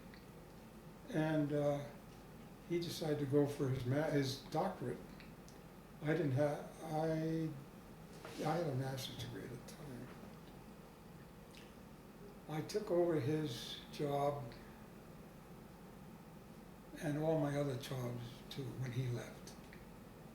He was away for 2 years. He came back. They gave him $3,000 a year more than I was paid, just for teaching the structure. Right. And I said, this is not going to be me. I'm not going to do this. So I quit. I went up to Great Falls for a year with an architectural firm who wanted me to come work for them because I had done some work for them, one piece of work. And they said, if you ever need a job, come and see us. Well, I did. And that lasted a year, and I realized that they were falling apart. And that's when I luckily received an inquiry from Fargo, North Dakota State University chairman, architecture. He had heard about me and my work to get Montana State registered nationally, because we had visiting people coming to see us. And I was apparently influential in having them, what I said about the department and what we were doing at Bozeman. They accepted that as proof that they were qualified, you know.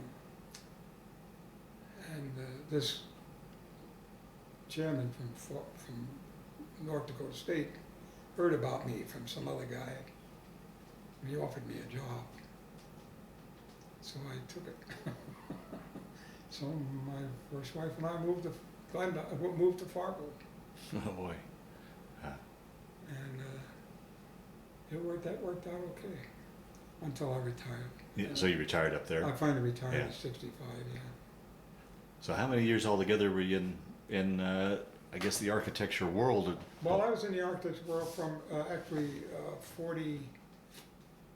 49. I first went to work for Ozzy in 49, and until I retired. And I moonlighted all the time. Yeah, right. Yeah. Every chance. And I did forensic work for litigations. Oh wow. Okay. Very enjoyable. Oh, I bet that would be. Very challenging. Yeah.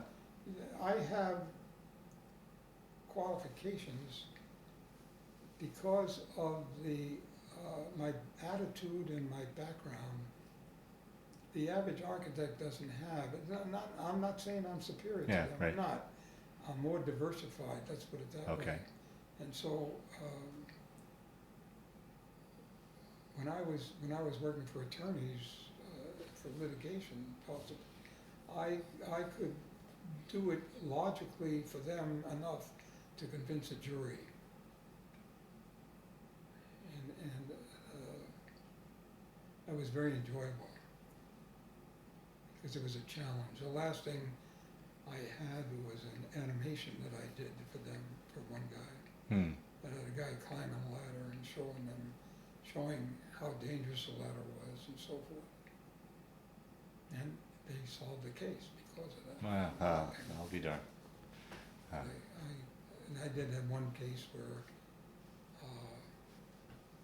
the opposing attorney just they can figure out all sorts of things that say how bad you are, you know, and that kind of thing. Which, that's okay, it didn't bother me. But I don't do anything like that anymore.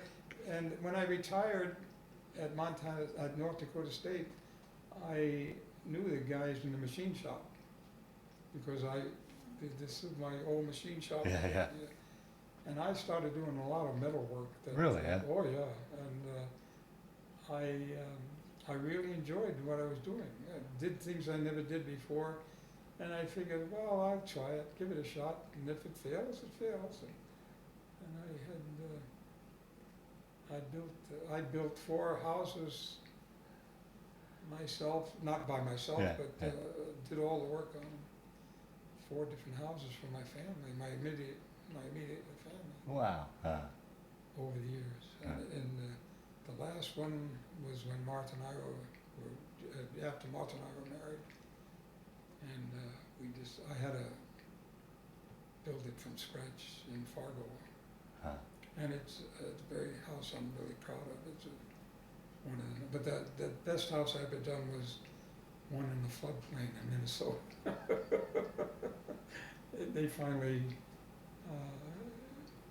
said it had to be moved. I had sold it in '57, I guess it was 67. Anyway, we sold it right after Martha and I were married. And it was the best house I ever did. And I did everything on that house, except the earthwork. Wow. And it was in the floodplain. I knew it was in the floodplain. I designed the house accordingly. But the last flood was overwhelming. And it was after I sold the house. And I had 4 floods while I lived there. Was able to handle them all, except that last one I wasn't living there, because the guy who built it, then he didn't know squat about what to do. I told him, called him and said, you gotta talk to the county, they know exactly what to do for the flood in Fargo, and they can predict how high the water's gonna go and everything.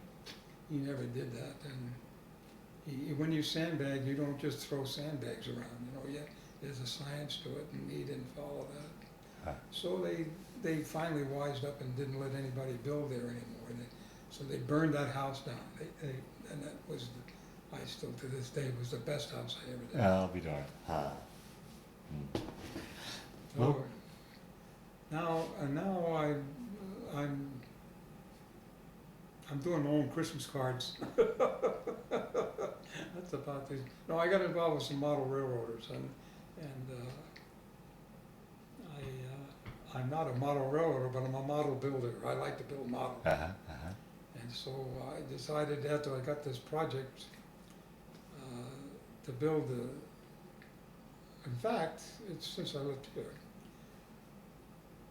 And this is the finality of my building, my work. I decided I'm interested in helping these guys. They wanted to build a model railroad for the kids at the school right down the road here. And the guy who was leading the show was a very nice guy, and I said, what would you like me to do? He said, how about building a model of the Loveland depot? I said, sure, I'll give it a shot. Had a set of plans from a local architect who drew up a set of plans for us.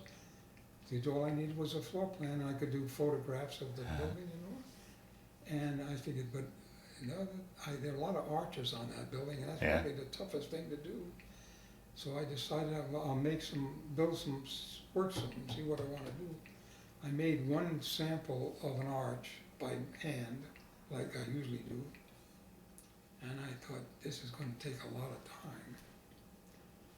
So I made 2 other samples, and they all took that much time, and I wasn't really satisfied with the quality I was doing. And so I got to buy myself a laser. So I bought a $9,000 laser. Wow. That has a bed on it that's 12 by 16 inches, which is the smallest one they make. They make them right here in up the road on the way to Denver. I can't think of the name of the town, but, and it's a great piece of work. And I can do stuff with that, it just blows your mind. I just finished a project for a guy, windows.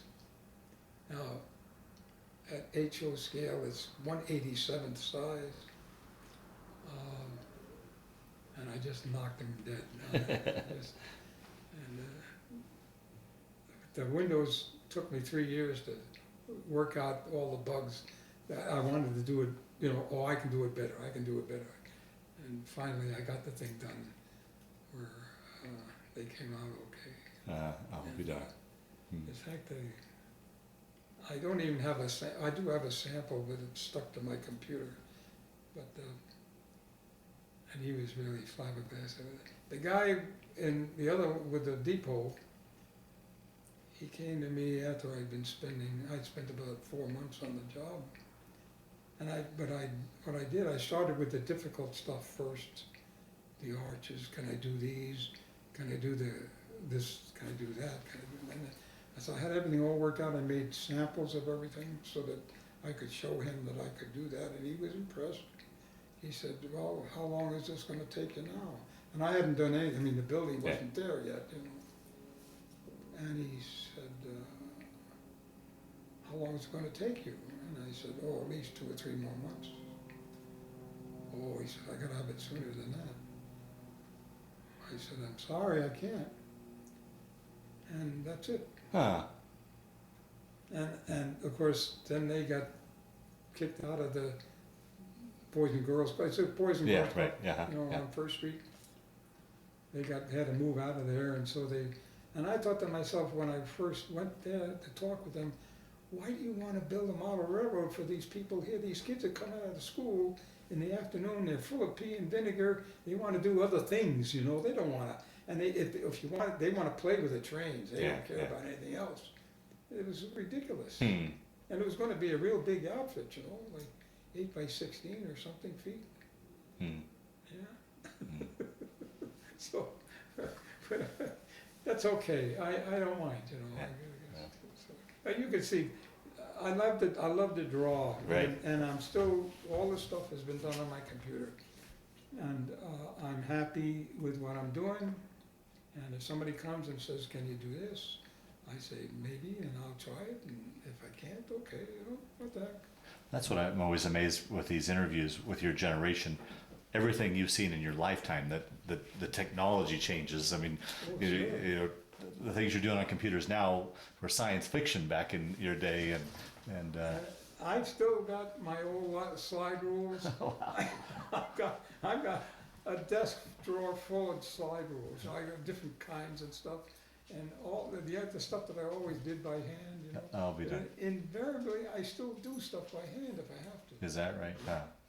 Because the software that's coming now, I've been doing this one, using this one program, I say, for years, since I was in Fargo, when I started in Fargo. And now, the graphics program, which is very expensive, you have to buy it every year. And they say they're upgrading it, you know, so they sell you. And they make it so that you can't use the old program. And that's what's really killing me. Because it means that if I buy a car, every year I gotta buy a new car. It's that kind of thing. And the upgrades, in my opinion, are not upgrades. All they do is shuffle the stuff around so that where is this item? Where is that item? And it takes me forever to do it now. And the fun has gone out of it, you know. And I tried like mad to solve it, and of course with my memory, just like I couldn't come up with that word before, it's like, where is this on the internet? Or where is this on the program? And just for kicks, they'll shuffle stuff around. So I don't know why they do it. And they do it because they're making money. And the company is in Canada, you know, and my Can I work. interrupt you once more? What's that? Can I interrupt you once Sure. more? I think he needs to ask you another question because you left Barb out of your story about family. Well, that's how I wanted to end it. Usually, Where you'd mentioned you had 2 sons, but Barb was born in that time too. What did I leave out, did you say? Barb, My daughter Barb? Oh, well, I was going to get to that. Really, I was going to say we'll start to wind down the interview. just say- Talk a little bit about family. Stop me. Oh no, that's fine. No, but yeah, let's talk a little bit about family now, and we'll wind down the interview with that. Yeah. I had a daughter, very bright young lady, who we finally discovered was bipolar. And very late in her life. And she was at the point where she got married, and her husband is a really nice guy, and he's a counselor in the school, the school system. They were living in Las Vegas, and she was very overweight, and she had to use a breather every night, but it made a lot of noise. I have the same unit. It's an oxygen Mm-hmm. pump where you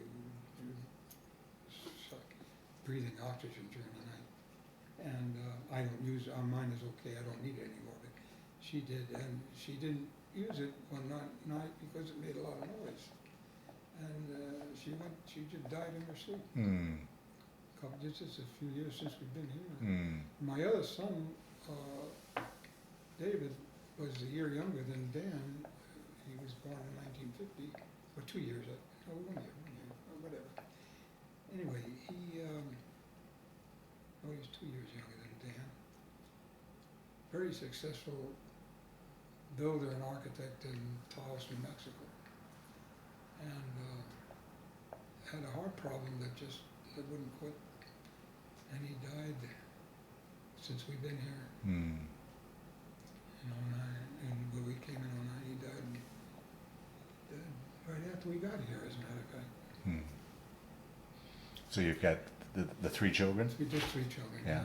and grandchildren, great grandchildren. Just 2 grandchildren. There's 2 grandchildren, no great grandchildren even in the future, as far as no great grandchildren at all. And I don't think, because my grandson Christopher, Dan's son, is not married. what'd you say? What is he? Not married. Not married. Let's put it that way. Yeah. And there won't be any. And my other son, my other grandson, is married, but she's a professional person, and she's a veterinarian. Right? Yeah. So, And how long have you and Martha been married? since '85. 85. We were married 8 months after Nancy died. See, Martha and Nancy were very dear friends. Nancy always remembered the time that Martha had when she was at school. She was working, Martha was teaching school. So she knew the times when she had off, so she always arranged to have Martha and this other lady meet, the 3 of them, for lunch. Ah. So they became very good friends. And so when Nancy died, now Martha and I had company with friends in church. Martha was married to a preacher. She divorced him, and so she was single.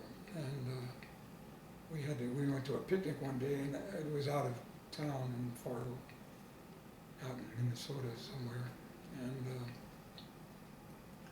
so I said, well, why don't we just go in the same car, you know? And that was the start of I'll a be there. fantastic. So didn't take too long. We didn't get a lot of flack. I did get a lot of flack from my former sister-in-law, though. She thought, it's a little early, isn't it? Because Martha knew everything about me, so, Yeah. because she and Martha and my Nancy were good friends. Right. So Right. she knew what she was getting into, I think. Well, Carlo, as we wind down this interview, Yes, is there anything I didn't ask you that you wanted to talk about? Any of the stories that floated to the top that you wanted to talk about, so that, and Martha, feel free to jump in if there's anything you could think that he left out, so that ideally we round out. I know we didn't probably get all your story, but round out as best best we can. Or do you think by and large we captured everything that you'd like to capture today? I think so. I Okay. think we have. All right.